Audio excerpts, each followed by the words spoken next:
بسم اللہ الرحمن الرحیم۔ شروع اللہ کا نام لے کر جو بڑا مہربان نہایت رحم والا ہے۔ کہ تو اسے صندوق میں بند کر کے دریا میں چھوڑ دے، پس دریا اسے کنارے لا ڈالے گا،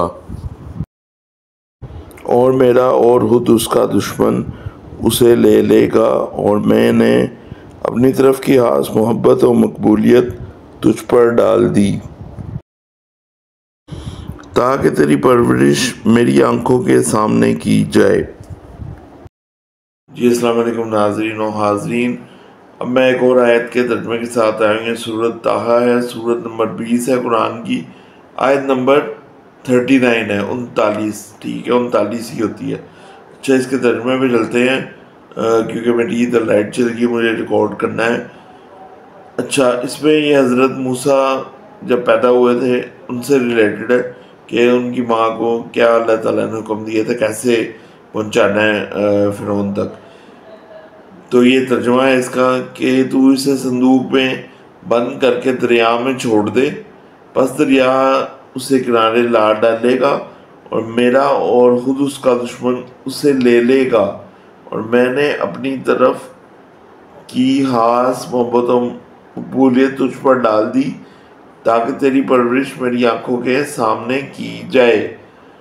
تو اللہ تعالیٰ فرما رہے ہیں جی کہ اسے صندوق میں ڈال کے دریا میں چھوڑ دو، اور دریا اسے کنارے لا ڈالے گا، اور میرا خود اس کا دشمن اسے لے لے گا، یعنی کہ جو فرعون ہے وہ اسے خود ہی لے لے گا، اس کی جو خاندان ہے وہ اسے خود لے لے گا اپنی پرورش کے ذمہ، اور میری طرف کی محبت و مقبولیت تجھ پر ڈال دی تاکہ تیری پرورش میری آنکھوں کے سامنے کی جائے۔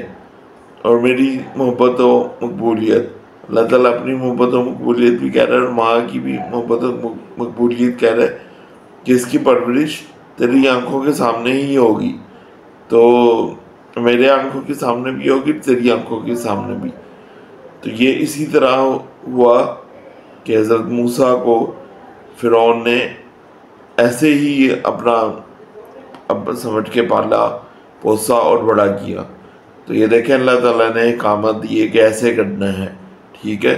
تو یہ آپ کو پسند آیا ہوگا، شورٹ بیان آگے چلتے ہیں۔